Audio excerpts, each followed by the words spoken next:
Today's session will focus on mobilizing PUE technologies and finance to catalyze mini-grid development. Before we get started, I'd like to run over a few house rules for this webinar, and that's firstly to please ensure that your mic is on mute at all times, and lastly, the discussion of questions and answers will be at the end of all of the presentations. In the meantime, you can pose your questions in the chat box, and the presenter will engage with you over there after the presentation. Moving on to today's agenda, we will cover key topics that will provide valuable insights into mobilizing PUE technologies and finance to catalyze mini-grid developments.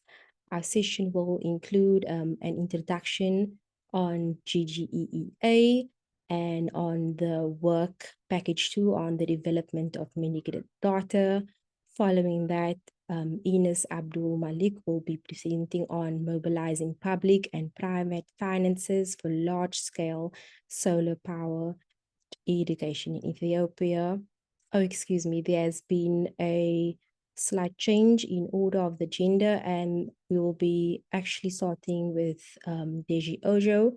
We'll be doing the identification of PU activities, delivery models, and a business model framework, and then we will be followed by Ines Abdul Malik, who will be covering on mobilizing public and private finances for scale solar powered irrigation in Ethiopia. And then Aidon Leibol from Inagro will be presenting on unlocking financing activities for small and medium-sized enterprises. And then lastly, as I said, in our house rules, the questions and answers will be taking place after the presentations, and then we'll be coming to a close. So we aim to foster an engaging and insightful discussion. So we encourage you to actively participate and share your thoughts. And we will begin with our first agenda item, and that is the introduction on GGEEA by Sikle Poyo.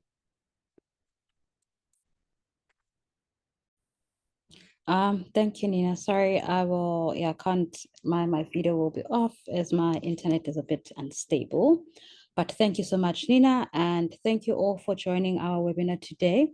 So I'm just going to do a quick introduction to GGEEA, explain who we are and who we co-collaborate the project with, and then that will be followed by just a quick update on work package 2. I do want to just put this forward that I am standing in for the Club ER team. Sorry, they couldn't make it today. One is traveling and one is in a meeting. So this is just me basically speaking on behalf of the Club ER team. Next slide, please. Okay, so GGEEA, what is the project about and what are the aims and what does the team aim to do? So the implementation team aims to accelerate the deployment of mini grids in Africa, and the project aims are to build the capacity of rural electrification officials and players. We also want to improve understanding of challenges and opportunities for mini grid deployment, as well as to support the development of new bankable mini grids projects. So within the project, we have different work packages. One being delivering peer-to-peer learning opportunities training. Number 2 is working on the reasons of failure and success of mini grid projects. Third is facilitating public-private sector engagement to support collaboration. Lastly, we have capture and disseminate lessons learned from the GGEEA project. And then, sorry, I forgot to basically explain what GGEEA means. Just realized now that I'm just going with the acronym. So GGEEA is the Growing Government Engagement in Energy Access, right? So the activities that we have within the project, we have online courses, we have webinar, we have workshop and roundtable discussion with all our players. And then we also do knowledge products on key lessons on all the activities that I have that we have on the activities. Next slide, please. So right. the GGEEA project, it is co-delivered between CLABIR and FCAP, and FCAP is under the umbrella of SASMOS. So who is CLABIR? CLABIR is a forum for discussions amongst all African stakeholders in charge of developing and implementing rural electrification, increasing access to modern, affordable, and reliable electricity services in rural areas. And then SSN is an organization that supports national, regional responses to climate change through policy and knowledge interventions, partnerships, and deep collaborations. And then we then have FCAP, where the GGEEA project is housed. And FCAP brings together representatives from government, civil society, and the private sector working to advance low emission development strategies across the continent. Next slide, please, if there is this next slide, or I just need to talk on work package 2. Okay, I'm thinking it's work package 2. So what we're currently working on, first of all, the work package 2, can you please go back to the first slide, please, literally the first one. First one? Yeah, there. So work package 2 is basically we want to work to develop mini grids data set, right? So it's just going to be a brief update what CLABIR has been doing alongside with FEDI. So when it comes to work package 2, initially we've sort of experienced, they've experienced significant delays, mostly because this database was not set up, or it was incomplete. But in this situation, this situation has sort of led to efforts being concentrated on the most important countries or necessary for the representativeness of the analysis. However, we've managed to actually proceed with the work, and there's been some progress so far. So the work is ongoing, and they're currently looking for some collaboration on data collection. And we hope to get to the end of data collection process by end of April. So if you are looking, maybe you're someone who's also maybe in the same journey and you within the data collection process, maybe you can drop your comment in the comment section, and then I will ask CLABIR to get in touch with you, or we can also get in touch with you. However, from my side, I think that's about it. And then I will hand it over to our next speaker, which is Deji. Thank you so much. Good morning, good afternoon, good evening, depending on where you're connecting from. I just want to be sure everyone can hear me. If you can give like a thumbs up if you can hear me. Yes, we can. Great, thank you. Yeah, so we're talking about PUE delivery models and the business model framework, thinking about appliance financing options that we've seen that exist today and have, like more like proven models. If you could go to the next, please.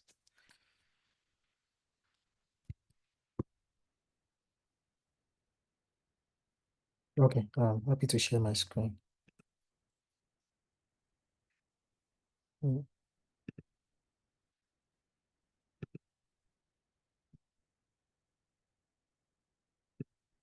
Okay.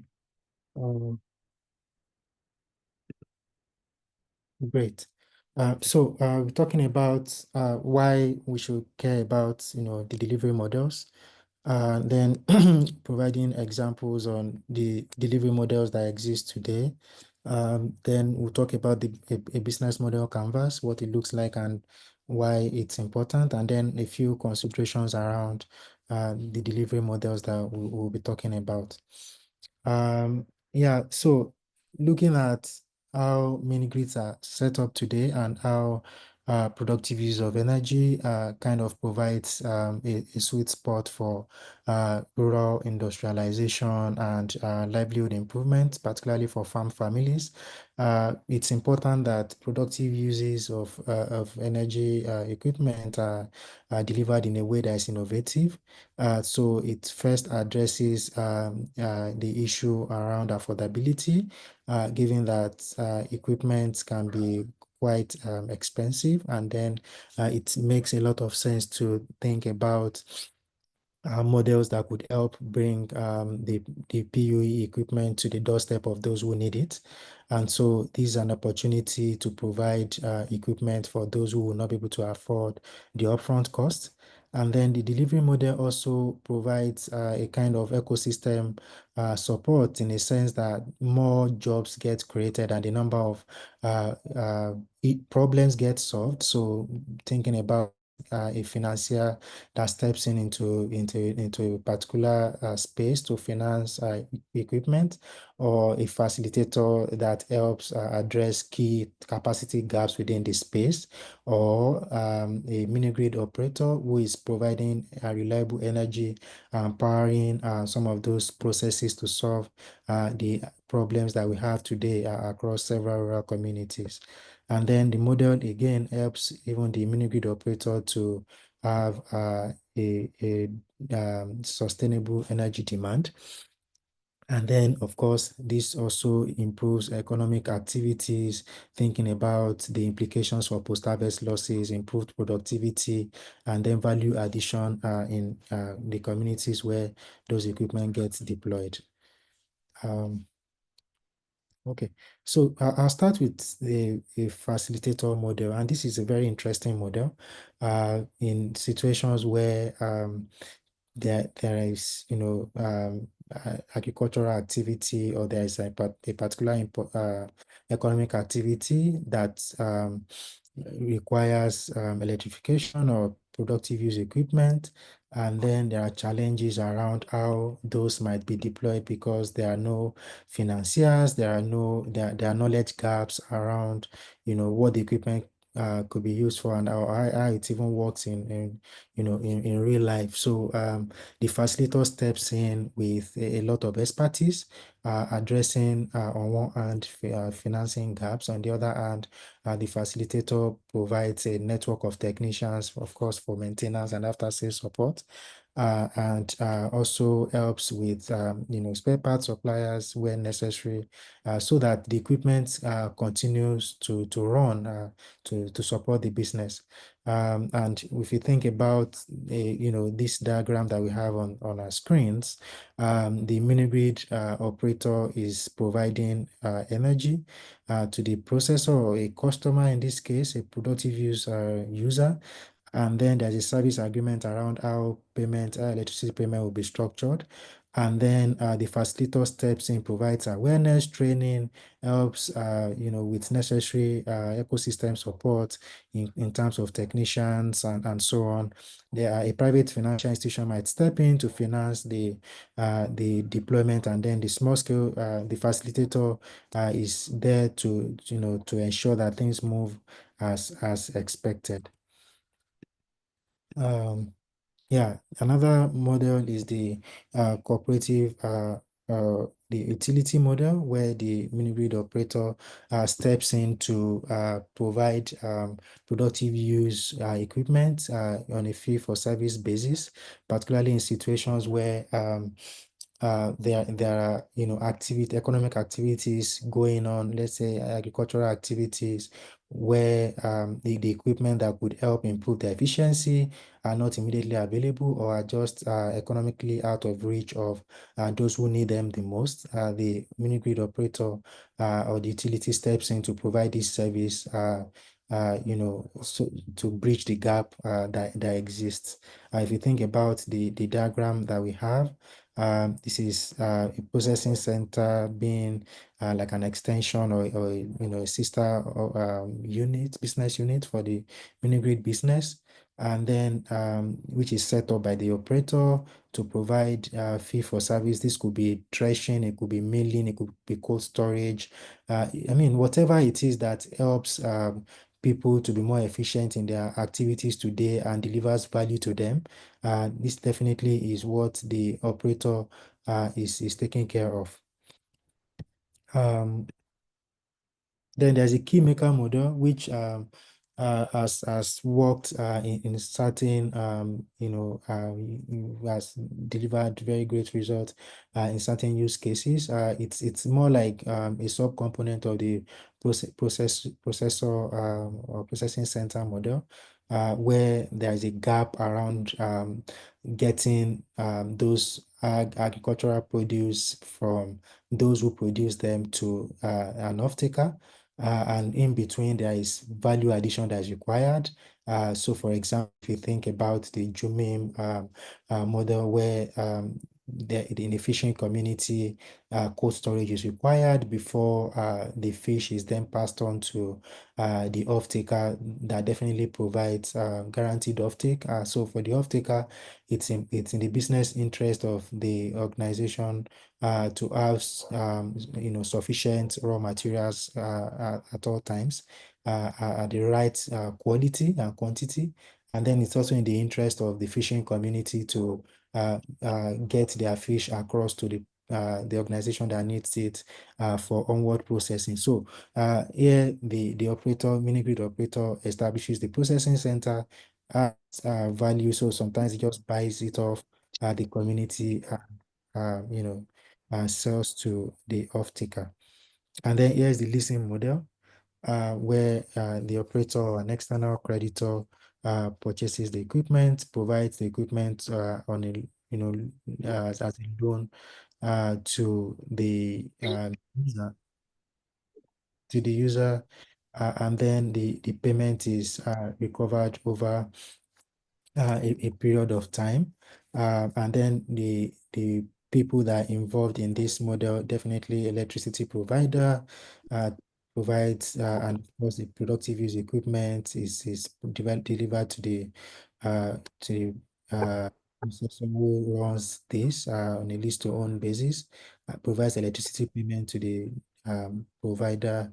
An external creditor comes in to finance this, and then the model uh, you know, uh, keeps running. One thing I want to talk about that is really important as we think about delivery models that would work in our situation, or more like, setting the stage for the fantastic presentations that are coming afterwards, is to honor on this kind of template, figuring out, the partnerships that are required to get the equipment deployed, talking about the key resources, what are those resources that are required, the key activities, what revenue streams, where is the money going to come from, what are those customer relationships that need to be established, customer segmentation, which segments, is this going to address, what problems will get solved, and so on.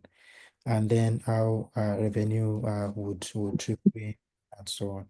And then my last presentation, I'm sure we will be wondering, at what point do I, decide on a delivery model over the other, or what exactly is the gap that each one of them is addressing? One thing I'd like to say very quickly is that depending on the situation, a few models can be tweaked. So a facilitator, for example, could be even the mini grid operator, just that what is required is the function that this entity serves within the space.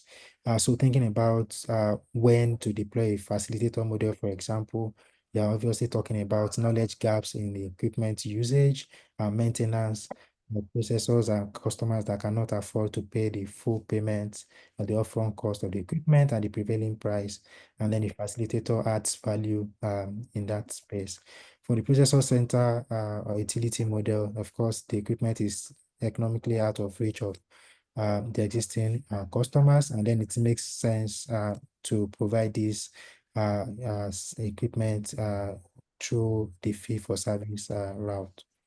For the key maker model, there's a willing off-taker at the other side for the processed goods who require value addition in the community before offtake. And then the key maker here, who is like the mini operator, steps in to deliver value there. For the leasing model, the customer or processor obviously cannot afford upfront payment, but has demonstrated the capability or capacity to generate revenue over time, so much so that he or she is able to make repayment for the equipment purchased over time. These are the points where I say thank you for your attention.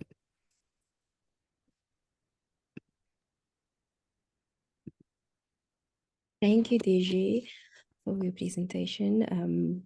We'll be keeping the questions for later. Oh, sorry. DG will be dropping off later. So if you do have questions, please pose your questions in the chat box so he can answer it, as he won't be here for the questions session. So we'll be moving on to Ines Abdul Malik, as she will be presenting a presentation. Thank you, Ines.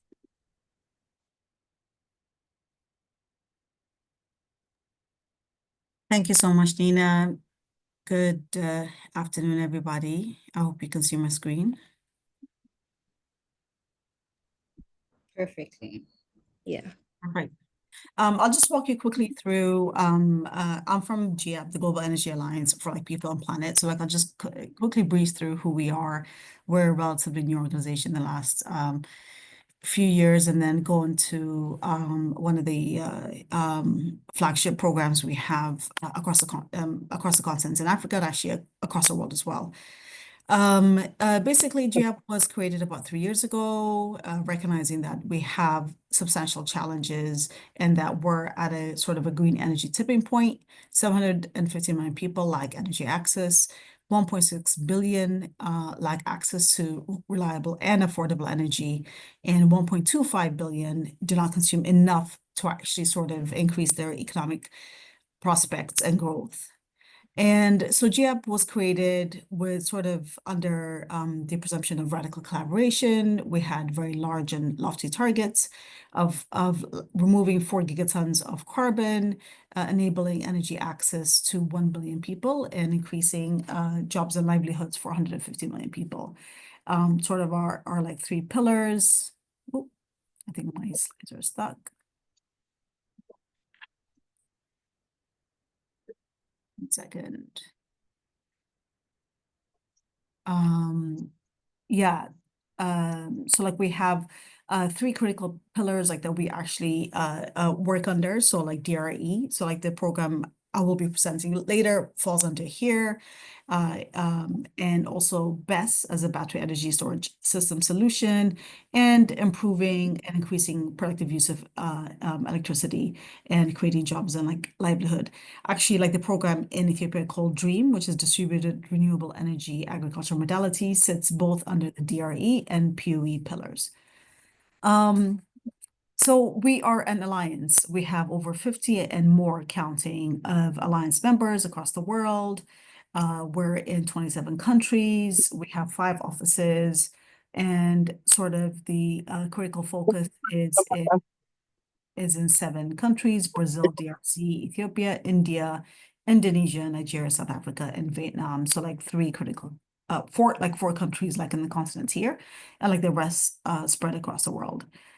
So coming to Ethiopia. So Ethiopia, the stats are like sort of quite known. It's the 3rd highest electricity access deficit globally. It says 57 million people, but I think that's a bit higher. About 65 million people lack electricity today. It's also one of the fastest growing populations in the world as well. Agriculture is like at the heart of the economy. Employs about 70% of the population, whose median age is just around 18, and contributes just over 30% to the GDP.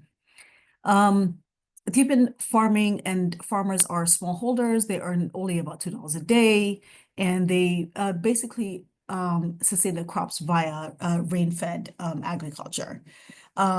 Irrigation systems are like quite nascent. There's no private sector-led irrigation systems. The privately owned by smallholder farmers are all diesel powered irrigation systems. And then otherwise there's like state-owned large irrigation schemes that are not necessarily optimized.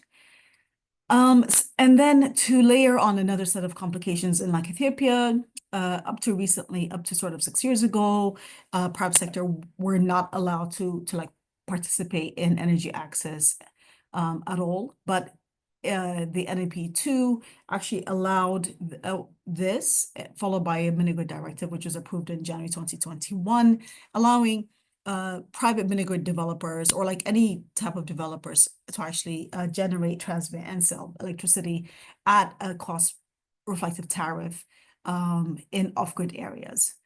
Mini-grids are quite nascent. In Ethiopia, there's EEU is our utility, which is nationally owned, runs about 10 of them. There's like a few more like under construction, but it's actually quite nascent. So like the dream project, as I mentioned earlier, is sits at the nexus of agriculture, water, and like energy.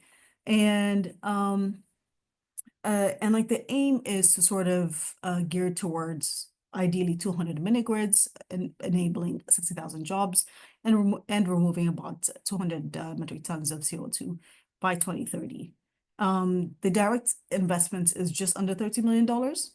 And we had soft commitments, but unfortunately, Ethiopia faced sort of an internal conflict like a few years ago, but we had soft commitments of $150 million for the scale up. So essentially what DREAM does is that it layers on a productive use on top of a group of clustered farmers, specifically horticulture farmers, onions, tomatoes, bananas, avocados, and like other agricultural products who are already receiving high inputs across sort of like the production and like the productivity value chain specific to like their crop, and but layering on irrigation on top of that, which is quite nascent. There is a clustering program under the Agriculture Transformation Institute called the Agriculture Commercialization Clusters, which is a very successful program that has a few million smaller farmers under them. And since like this sort of targeted approach was super successful, the hypothesis is that by layering on irrigation, we can actually increase like their output drastically. There's two co-funders in like this particular case. There's the African Development Bank and myself representing GEEAP. We work across a whole slew of government agencies. There's the ATI, like that I just mentioned, the Ministry of Water and Energy, the Ministry of Irrigation of Lowlands, the Ministry of Agriculture, as well as regional bureaus associated across with their federal counterparts. We have a few implementing partners. We have SMV, that is essentially our MDF manager and engages like the developers deeply. And then on the irrigation side, we have the ATI, who are actually implementing like the irrigation infrastructure for us. We have consultants and experts also advising us. We have Versus Consult, which is a local Ethiopian consulting firm, and Keller Bleisner, which is based out of the US, advising us on like the irrigation schemes. As well as Duke, like under Duke University, it's Duke Energy Access Program, I believe, also providing a certain level of like support. So this program has been ongoing for, I'd say, the last 5 years or so, and it was spread across 9 sites in Oromia, Amara, SNP, and Sidama regions. As well, just like at the bottom, there's like a whole range of other sort of government entities like that we work with, like around policy and like tariff rates and like other support. So it's a quite complex with multiple stakeholders with quite distinct and sometimes overlapping roles and responsibilities. So this is just a pictorial representation of that. So I guess like the top line question is like what does DREAM actually solve for? So these farmers at these ACC sites, which is the cluster sites I actually mentioned before, some use diesel power, some rent out the diesel power from like their neighbors, and some don't use any level of like irrigation. But the ironic thing is that when like this program started, I think diesel power was highly subsidized, and it was about 20 Ethiopian birr, which is the local currency. And today it's about 10x that, just over 200 birr. So it's a highly expensive venture that has a lot of breakdowns, like you have to go buy the fuel at the next town, and high emission, obviously, and generally it also lasts less than 5 years. Like our initial survey, we saw about just over 700 pumps being utilized or like actually physically there, but just under 600 actually being operational. So this program essentially, as like mentioned, it actually layers on mini grids on like the supply side, irrigation on like the demand side, but a centralized irrigation versus each individual farmer or each smaller farmer actually owning like their own pumps. This is actually a central pumping system with infrastructure sort of lines built out that actually goes to each farmer. So like there's a full catchment area built out to actually represent this. And the farmers get to irrigate their crops using a predetermined schedule. So the impacts are actually quite drastic. Just one second. It should in like the pilot sites, at least there's over 2,500 households impacting about 1,500 farmers, irrigating about 2,600 hectares of land. Our estimates and like our farmer benefit models actually state that the increase per hectare on income is very drastic, between 50 to 250%. And there's also savings as well. Like a reduction in like emission by like about 20,000 metric tons per year, and a small number of jobs created. Oh, 1 second. Okay, there we are. So like the dream sites, as I mentioned before, they're split across 4 regions. This is just a pictorial representation of that. It's mostly onions and like tomatoes, but some bananas, mangoes, avocados as well, which is in the southern or like the southern SNP and Sidama regions. But just to mention here that this program is about 5 years old now, and a lot has changed.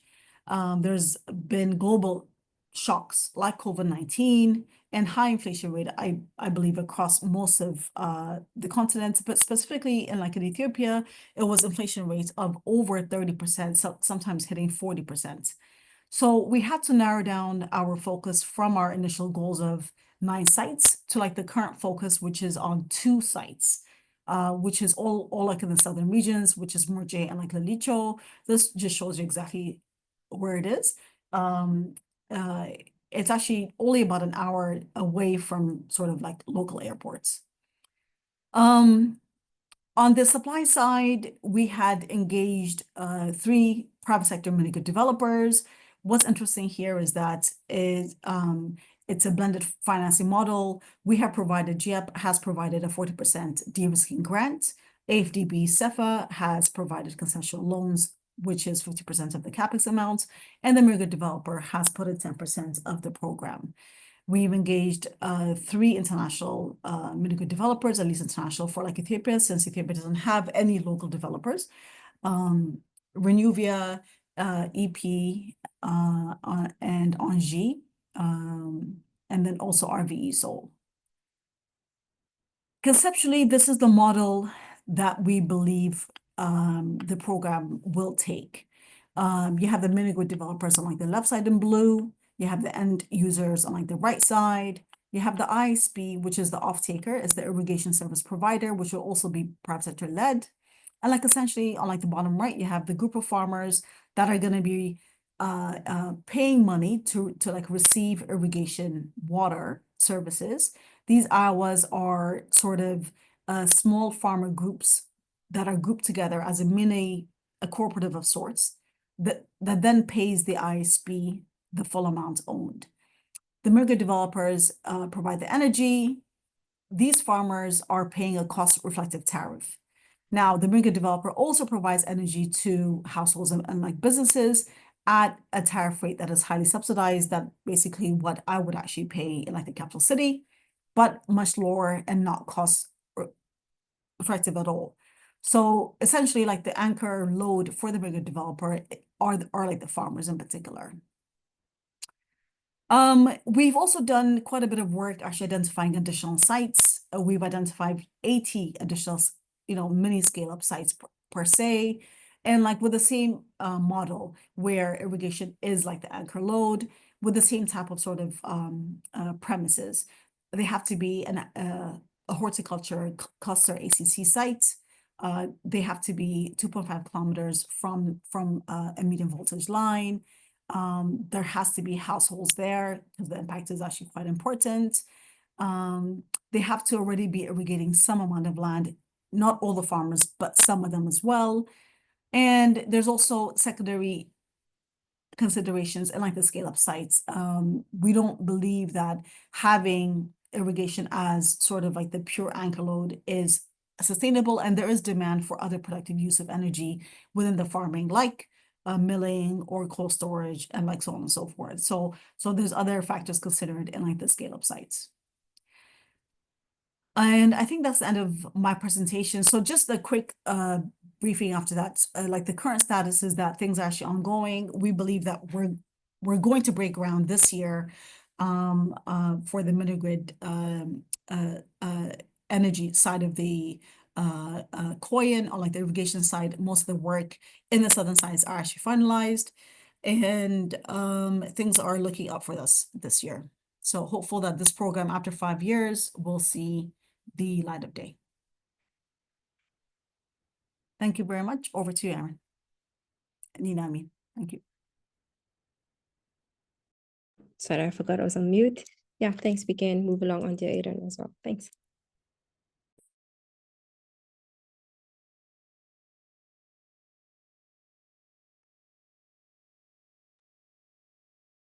Great. Thanks, everyone. Just let me share my screen. Thanks so much for that really interesting presentation. I'm just going to dive right in. So first, a little bit about myself. So I'm just going to start the slideshow. Can everyone see my screen? Yes, it's visible. Okay, great. So just a little bit about me. I am currently the CEO of Energrow, which is one of the very unique productive use of energy companies on the continent. I'm also a productive use of energy strategic advisor to the World Bank. Previously, I was the CEO, the founding CEO of the Africa Mini Grid Developers Association, and I did work with the Green Climate Fund's advisory board.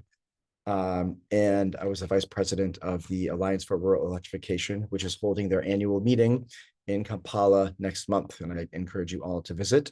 Productive uses of energy will be a big topic there. So what am I talking about today? I'm a practitioner of the productive uses of energy space. And I wanted to give everyone sort of a quick look at what are we talking about when we're talking about productive uses of energy. So we have a wide variety of technologies in the PUE space, from clean cooking, which, yes, is certainly productive uses of energy. You'll see this photo from Burn Manufacturing there of a woman using her electric pressure cooker in her restaurant to cook. You have very, very powerful machinery. If you look at the top row, you have a welding machine and an angle grinder being used on a mini grid in Tanzania and in Nigeria at the top. But then we also have a lot of more traditional sort of rural type of applications, such as the maize grinder from AgSol in Kenya, and sun culture at the bottom, looking at solar powered irrigation. And of course, we have electric mobility is also a productive use of energy. So we often think about PUE as just agriculture, and we think about cooking as separate. We think about mobility as separate. They are not, right? This is all a giant umbrella of terms, or of activities rather, that fall under the same term of productive use of energy. One thing I wanted to note is that here, the common factor that you see is that these are all companies that are working using specific technologies for productive uses of energy, except for the mini grid companies. The mini grid companies are the welding machine and the angle grinder at the top. And those are mini grid companies that have gotten this investment. And the others are technology companies that have gotten investment for PUE.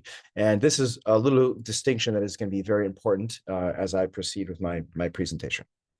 So we're talking about Energrow, and I'm going to give you a little description of what Energrow is in just a moment. We are a company that does asset financing for productive uses of energy of a broad catalog of productive use of energy tools and appliances. And I'll get into that in a minute and why that's necessary. But first of all, as we just heard from different people on the presentation, one of the big challenges of mini grids is the economics. Right now, we are looking at a situation where the rural electrification costs of both grid and off-grid are absolutely massive, but the revenues are extremely low. So right now, we are looking in Kenya at a news article from 3 or 4 years ago now that shows that on average, Kenya Power, the national utility, receives only about $1 of revenue per user per month. And the mini grid space is not much more than that. So this slide here illustrates, you don't need to focus on anything except for the middle. Around, for many national utilities, the cost per connection is around $1,000 or more. And for most mini grid companies, it's between $400 and $600 per household. Yet the revenue per household is extremely low, around $1 per month, as we just said. This means for many utilities across the continent, the repayment period just for the investment of the connection itself is around 83 years of consumer purchases to get your connection costs paid off. For mini grid companies, it's about 50 years without productive use of energy investments. This means that in these rural areas, there's very little incentive to maintain high quality power connections because no one's buying any power. And so without high quality power connections, you can't have good businesses, you can't have good opportunities, you can't have good medical clinics, you can't have good schools. And so the vicious cycle of poverty continues unless you bring in productive uses of energy. So I'm going to skip ahead because I'm worried that I'm going to run a little bit of long, but some of these major barriers we're going to look at in the next couple of slides. So Energrow is trying to be a solution to this massive problem, to improve the economics of grid electrification, to improve the economics of mini grid electrification as well, by supporting productive uses of energy on the grid. So we operate in Uganda. We are fundraising right now to expand. We are also very much kind of a case study of what is needed. This is why I'm doing this advisory work for the World Bank. Some of these slides are a mix of Energrow's slides and World Bank slides that I have prepared for the bank, for internal trainings at the bank, and for trainings of government officials at the bank. So right now, in Uganda, there's a $9 billion annual financing gap for micro and small enterprises in Uganda. Across the continent, this is magnified hundreds of times, right? The micro and small enterprise segment is what drives African economies. Small businesses are the economy in so many African countries, yet financing availability for them is almost non-existent, particularly in rural areas. When you take that problem combined with the fact that the viability gap for electrification is massive as well. In Uganda alone, it's a $5 billion viability gap for the electrification needs of Uganda, meaning that there's a hole that is $5 billion in size between the estimated ability of people to pay and the cost of delivering that power. That means we somehow need to find $5 billion of energy demand, or we need to subsidize energy by $5 billion in Uganda to achieve universal electrification, right? So what do these two things have in common? They're a financing gap, one of which you could give to the energy companies, the other you could give to the micro and small enterprises. This is where Energrow comes in as a solution provider to partner with National Grid and with mini grid companies to provide asset financing for the customers to afford the tools and appliances that they need to run their businesses, run their lives, and that benefit them financially.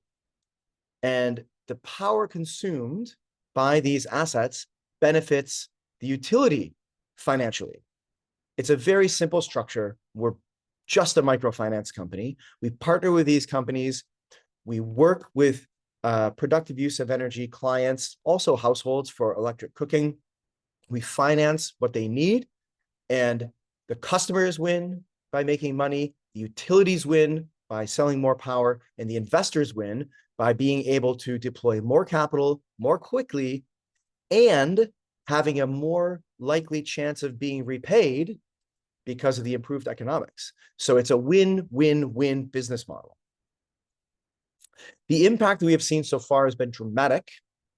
In 6 months of the Utilities 2.0 partnership, which I will show you one more slide of in a moment, we helped increase energy consumption by 33%, which is equivalent to an over 400% increase in lifetime customer value for the mini grid company. And this level of power increase took over 6 years to achieve in the community that did not have any productive use of energy support whatsoever. This slide is the graph where you see in 6 months, within the first year, in the blue line, the Energrow customers reached almost 3,000 kilowatt hours of consumption. And in the comparable community, the control community, it took, if you look over to the right, 6 years to reach that same level of consumption. This shows very clearly that there's a missing market actor in the energy space, and that is an actor that, instead of focusing on energy supply, that missing actor needs to be focusing on energy demand. So within this few-year time frame of the Utilities 2.0 partnership, because of the financing available and the power quality that was delivered through this partnership, 92% of the community wanted to be connected and was connected. In most national utility connection schemes, after a year or two, only 40 to 50% of the community are connected, because outages and the lack of capital in the community mean that the power quality isn't good enough and the cost is so high that people don't see the value of actually getting connected in many cases. The biggest change and the most important thing that I want you to look at, however, is this third bullet point. On average, we had a 67% increase in customer income within the first year of Energrow coming into the community. This dramatically changes the investment prospectus for both mini grids and the main grid to come to rural areas. Like I said, on average, we had a huge income increase. 50% of the customers that we have already worked with want additional assets from us, and none of our customers could have afforded the productive use of energy assets that we offered without our financing. Think about what that means for the communities in your country. Think about what that means for your funding, program design, looking at productive uses of energy, looking at rural electrification opportunities. Energrow's offering is different to the technology companies, like I was mentioning before. So we have SunCulture and Coolbox and AgSol, which are all fantastic companies. We need all of them. But their major problem is product distribution. SunCulture and Coolbox and AgSol, they're technology companies with a distribution problem. Energrow is a distribution company that can sell, a distribution and financing company, of course, that can sell any products. We sell a wide range of products. We have a catalog that's multiple pages, that because if you go to a rural community in Uganda or Kenya or Malawi or Chad, you don't need a SunCulture sales agent there on Monday and an AgSol sales agent there on Tuesday and a Coolbox sales agent there on Wednesday. You need one shop that sells electronics. You need one community productive use of energy distribution and financing company, and that's Energrow. So we also fit inside the financing landscape, filling an enormous gap. There's a lot of asset financing companies. I'm sure you know about them. You've heard of Sun King. You've heard of course, M-Kopa. Some of these other big names that are doing solar, they're doing e-mobility. Some of them are doing refrigeration now. Then, of course, you have the microfinance companies, the traditional ones that are mostly doing agricultural microfinance. And then you have banks that do cars and homes and big business loans. But there isn't really a generalist asset financing company. And that's Energrow. That's the gap that we fill. So one thing that I wanted to mention, though, is that in Uganda, where we are operating, Uganda has been very, very proactive. We have the Utilities 2.0 project, which was the collaboration between UMEME, the national utility, the Ministry of Energy, a mini-grid company, Equatorial Power, which, as you heard, is also operating as part of the DREAM program in Ethiopia, Energo, East Africa Power, and a number of other partners, because the government of Uganda, the ministry, and the utility all recognize that in order to achieve universal electrification, either they're going to have to subsidize the utility forever, which is not attractive, or they're going to have to do things differently. And they're going to have to experiment and find out how and what the options are for doing things differently. So we had a really strong partner in the government and in the utility, and it helped us to identify systemically what are the big barriers for radical productive use scale out. And of course, Energo addresses this first one, high upfront cost. There's another one that we really identified throughout this program, which was that there's limited awareness and trust in the technology and in the businesses. When a rural community is connected to electricity for the first time, there's no electronic shops anywhere nearby. Nobody knows what kind of saw the carpenter should buy. No one knows what kind of welding machine the welder should buy. Also, there's very limited business and technology skills in the community. When we came into the communities that we were partnering with for Utilities 2.0, we noted that businesses were not taking care of their accounts. They're not looking at their inflows and their outflows. And so it would be very unlikely that they would understand how to manage their expenses to repay a loan for an Energo productive use of energy asset. So we had to bring in business training. We had to bring in financial literacy training and basic safety and product use training as well. There's also very weak supply chains. Like I said, there just are not electronics in rural communities before there is electricity, or even 6 months after there's electricity. 6 months after there's electricity, there's a little kiosk that sells light bulbs and mobile phone chargers. And there's a guy selling TVs. There's no one selling productive use of energy equipment because it's too complex, it's too costly, and you don't need that many per village. Agsol, for instance, I love Agsol. Their mill is the orange icon in the middle of this. The problem is you don't need 50 Agsol mills per village.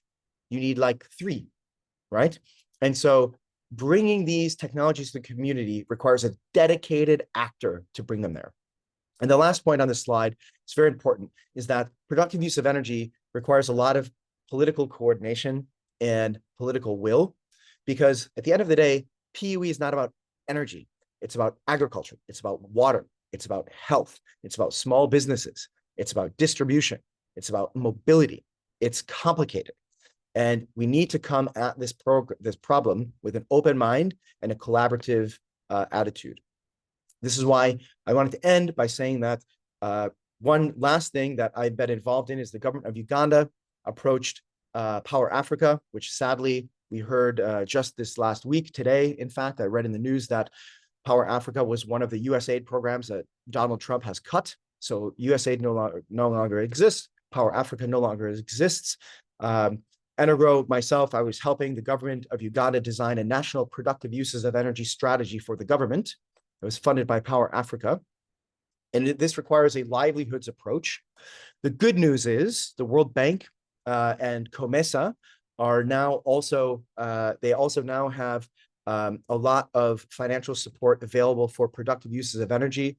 And this is like not necessarily a formal announcement, but if government representatives are in touch with World Bank colleagues, it might be a good idea for you to share that you may be interested in helping design national productive use of energy strategies or funding instruments, because the World Bank and the African Development Bank have a strong productive use of energy focus right now, and they want to be helping governments to deliver on productive use of energy planning and funding, because the World Bank and other lenders also have a selfish interest in productive use of energy coming in, because if the World Bank designs or GEEA's DREAM program funds massive amounts of supply, connections and generation assets without any focus on demand, anyone who's lending money like the World Bank or the African Development Bank does not have a very good chance of being repaid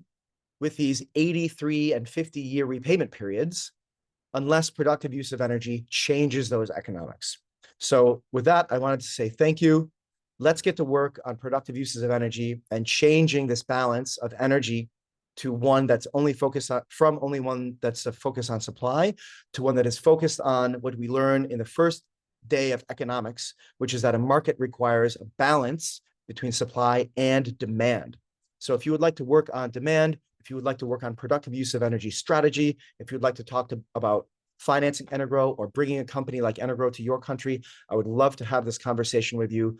I truly believe that without companies like Energrow that are partnering with the energy companies, we're not really going to solve this problem because the energy companies are so busy. The licensing, the construction, the complexity of building mini grids in rural areas is enormous. As a former CEO of AMDA, I know the pain of all of the mini grid companies in the entire sector. And this is why we created Energrow, because they don't have the time, the bandwidth, the finances, the team to do everything.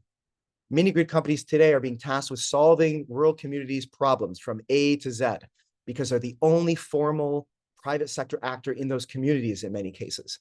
And right now, they need partners. And we are here, and I'm here to support you and this network to help better understand how we can bring productive uses of energy into the mainstream. Thank you very much.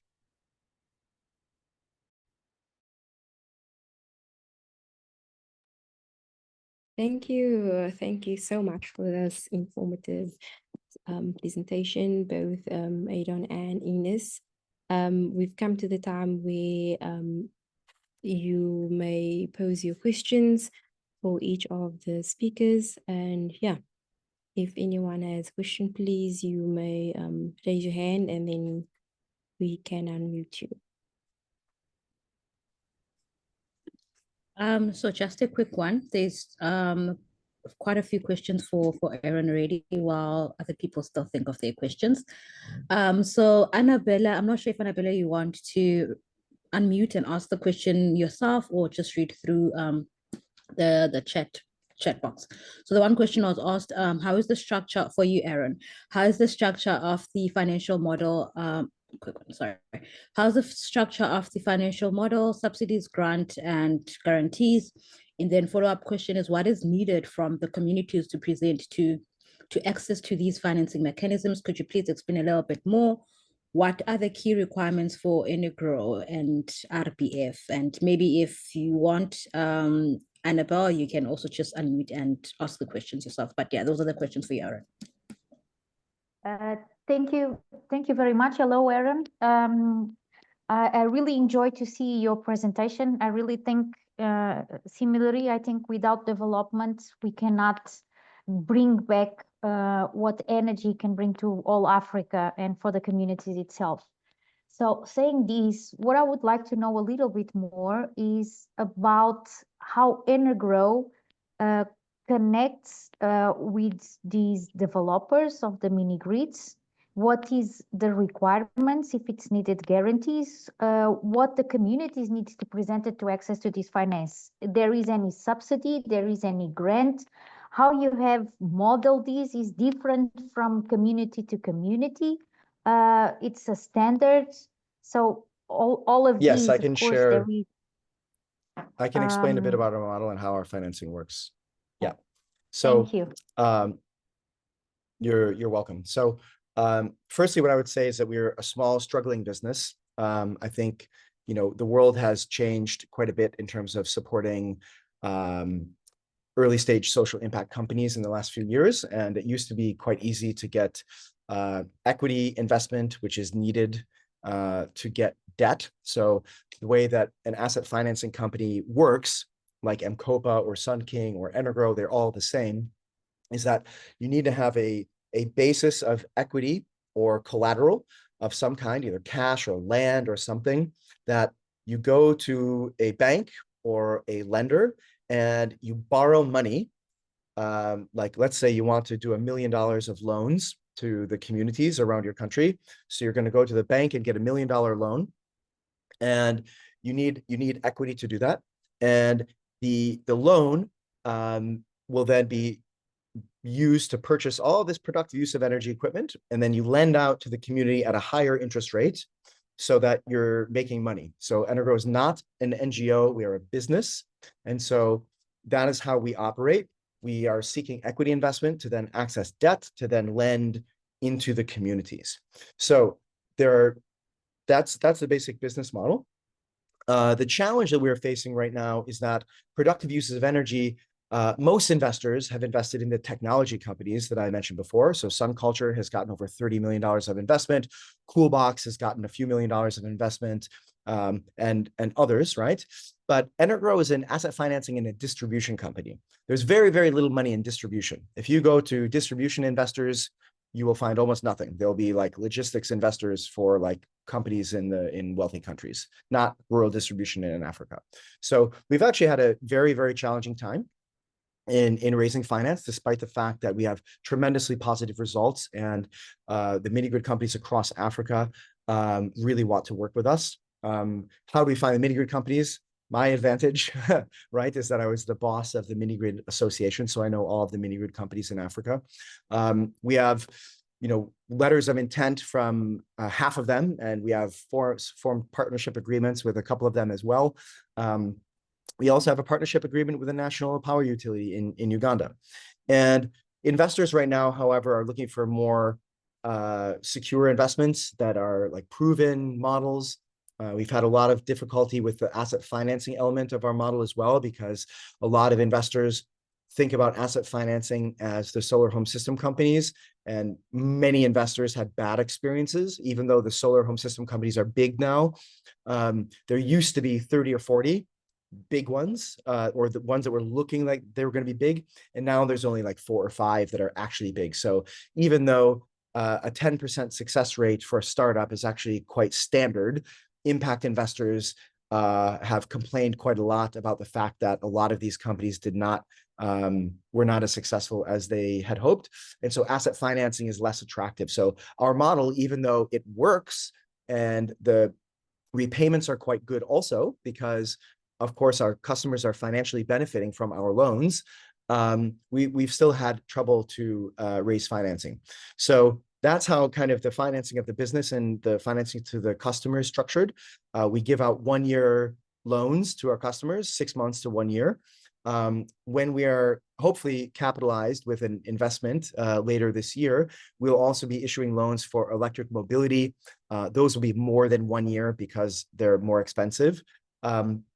But looking at the prices for the customers, the other side of your question and the financing for the customers, the reality is that subsidy is required for doing this in rural areas.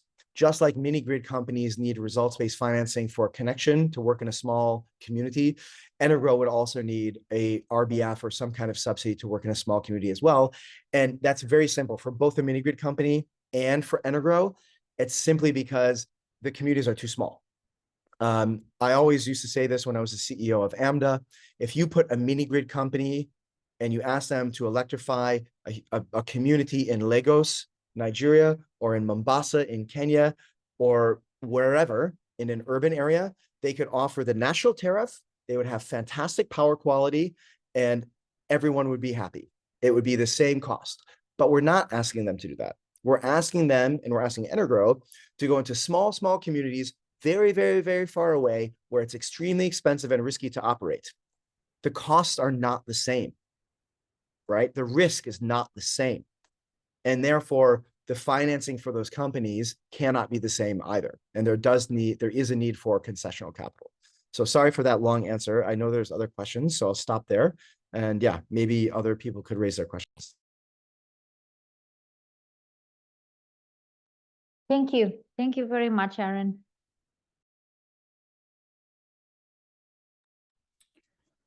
Sorry, I know there was a question at the beginning. I think it's Hughes who had asked if, considering the important requirements for PUEs in Nigeria, what are the most viable strategies for reducing costs and making mini-grid electricity more accessible?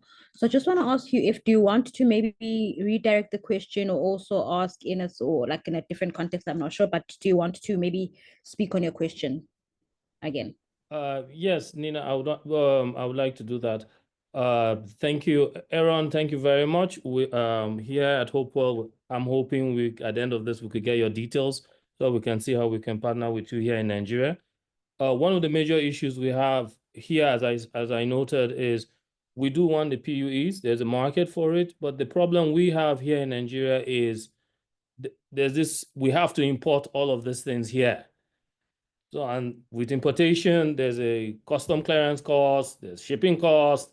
By the time you add all of that, how do I now subsidize this cost to the end user? So that has been one major issue I've been facing for quite a long time. And I don't know how Energrow will help us to do that.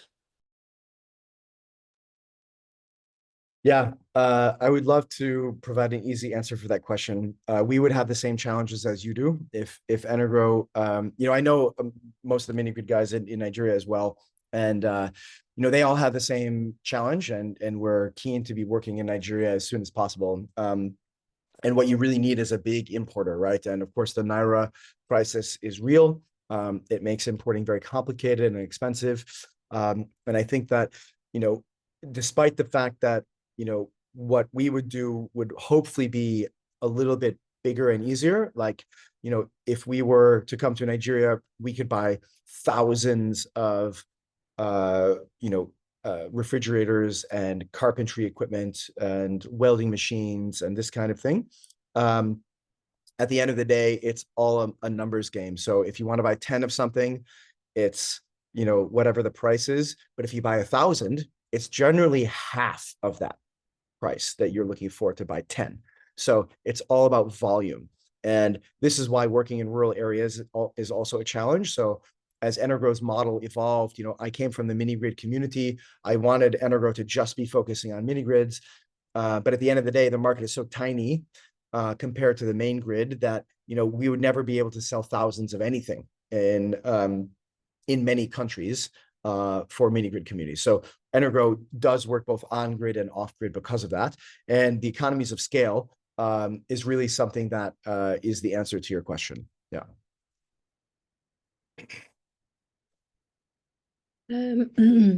Excuse me. I see Ines, excuse me, actually responded to that question as well. Ines, would you like to elaborate on that, please? Yeah. I mean, it doesn't have anything to do with the Ethiopia portfolio, but GEEA, well, actually it does because it was in Ethiopia, Kenya, and Nigeria. We run a program called PUF, which is Productive Use Financing Facility. The first round ended, I'd say, about 2 years ago, and we're just about to kick off the second round. And like essentially, what it offers, or like what it aims to do is like support this particular challenge, like that was just highlighted. So like it offers a procurement subsidy where it's like essentially grant funding to reduce risks associated with bulk purchase of like quality controlled and like assured appliances, lowering unit costs and enabling distributors to scale like their activity. It also provides a bit of a capacity building grant, like sort of like to cover like one-off expenses that builds core administrative and organizational capacity as well. There's like a financing aspect of this as well. And like, sorry, like the procurement piece is like essentially like a reverse auction per se, and it was actually quite successful in like Nigeria, not as much like in Ethiopia. But I think underneath this program, we sold about 50,000 appliances. But like on the financing piece, it's like basically a consumer financing fund for like the distributors to but the particular problem here is that our sort of financing manager per se had a very low risk appetite to sort of finance small companies unless like the very large ones actually stepped in. And like in this particular case, I think out of 12 applicants, I think only one was onboarded, and that was Sun Culture. So like just to highlight that like this is a known challenge, and that we're at least as GF also recognizing like this challenge and like trying to find solutions to like support this market. Okay. Thank you for that, Ines.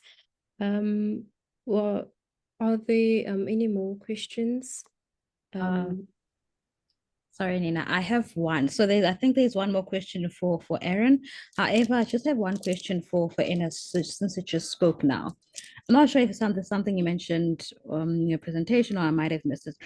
But I just I was interested in knowing what are the key challenges in implementing the DREAM project in the selected pilot locations or areas? Like, what were the challenges that you came face basically? Yeah, I don't think I actually clearly highlighted those, but there are plenty. I mean, it's now we're like 5 years in, and I think by the time we finish, we'll be about 7 years in. But like essentially, both sides of the coin, both on the demand and like the supply side, are completely nascent markets. So like we were solving for a lot of things here. Like the mini-grid world is non-existent, at least from like a private sector perspective. I think there's one license issued to date. We would probably be the second one. And then on the irrigation side, also completely nascent, right? So when like the initial sort of like scope was like built out, 9 sites are a very large number of sites. I think for like a pilot, 2 to 4 would have been sufficient. B, because it's so nascent that when like the initial budgeting were created, it was sort of placeholders like per se. But soon after that, inflation drastically increased like our sort of overall costs, as well as like the internal conflict made us pivot from like working in like the Tigray region, which is where the conflict was at that time back in 2022, and we shifted to like the other sites or like the other regions. But shortly after, both of the other regions in Amara, like Oromia, also has major security concerns where we had to really slow down our implementation in like those regions. So I'd say cost overruns, security challenges, just completely nascent. So like it's such an innovative idea that it takes a lot to actually sort of onboard people.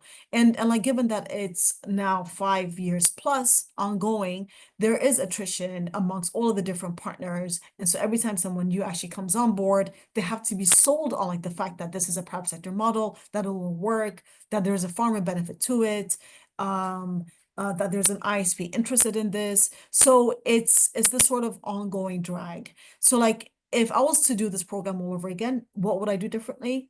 Really, really scale down, really, really like target it, and also give the program a much longer runway, given the nascent,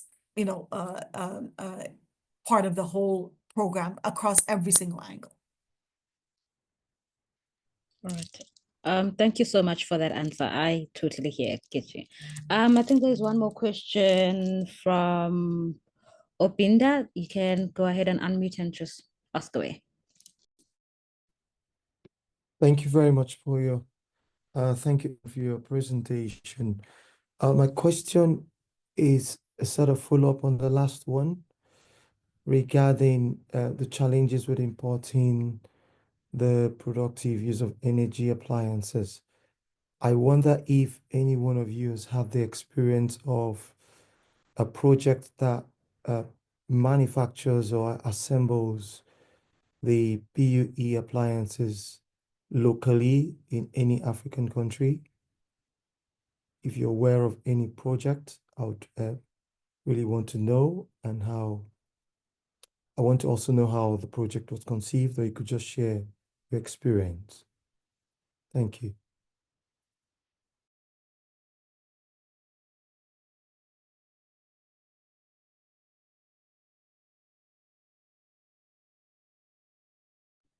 Sorry, is this question for Aaron? Yes, I mean, Aaron could start first. If there's an experience on the part of Enas or anyone who is aware of any such projects, please share. We could start with Aaron, please. For supporting imports? No, I meant, for instance, rather than import the appliances, is there any project that's been aimed at locally assembling or manufacturing those appliances? Be they cook Oh, stove. sorry. Yes. Yeah, so there's a lot of cook stove manufacturing for biomass cook stoves in many countries, but for electronics, there's very little electronics manufacturing and assembly across the continent, unfortunately. However, this is something that I imagine will begin to change now that this is a sad thing. The donor world is changing their preferences. And I think that there's going to be increasing pressure on the private sector and philanthropy to come in because USAID is gone. The UK, Netherlands, Sweden have all said that they're reducing development aid in the next 2 years. So what will happen, I think, is that we're going to see increasing pressure on philanthropies and social impact companies to be working with governments to help deliver on national objectives. And because the private sector will need to make money, I would imagine that private sector and government collaboration in some of these areas might, and philanthropies might, start to see local assembly and manufacturing programs be kicked off. But this is just, my thoughts on a very complicated moment. But the short answer to your question is no, not right now. There are not really a lot of local manufacturing examples that I can think of. Thank you very much.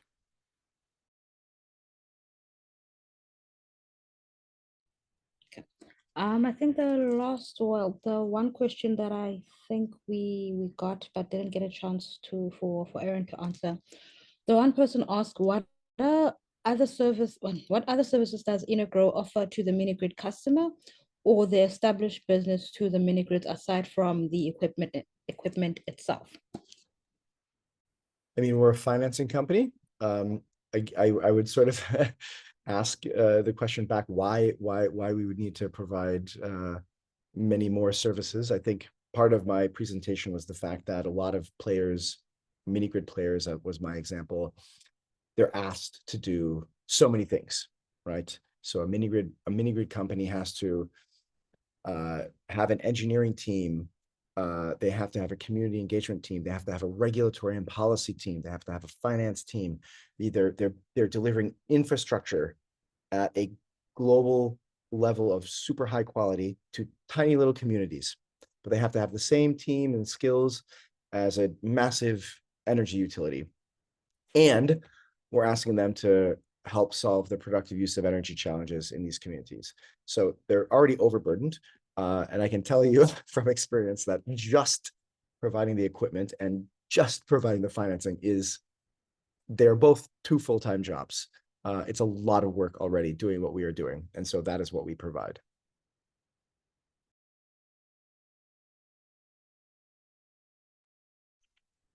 Thank you, Aaron. Sihle, did you want to say something? No, not at all. Thank you so much, Aaron. Yeah, thank you. If there are any more questions that anyone like to ask, there's no more questions in the chat box as well. Excuse me. So if there's no more questions, we can proceed to closing off. Sorry, Nina. Yes. I don't know if Aaron is answering it, but there is a question in the Q&A. Oh, he answered it. So I don't know if they want to elaborate to everyone on what the question was. The question was something I answered in my presentation, that we provide bookkeeping training because we noticed that many customers lacked business skills. And so we provide accounting and bookkeeping training to our customers as part of the financing service. Thanks, Aaron, for elaborating on that. Thank you so much for spotting it out, Jimmy, as well. So yeah, thank you to both Eunice and Aaron, and as well as Deji, who's already logged off. Thank you for your time. Thank you for your insightful presentations, as well as to everyone else. Thank you for your engagement and your participation and sharing your thoughts as well. All 3 webinars will be shared with you in a post-communications email. So yes, it will be shared with you as well. And then, yeah, Thank you for your time and thank you for your engagement. This was a very fruitful webinar. Thank you so much.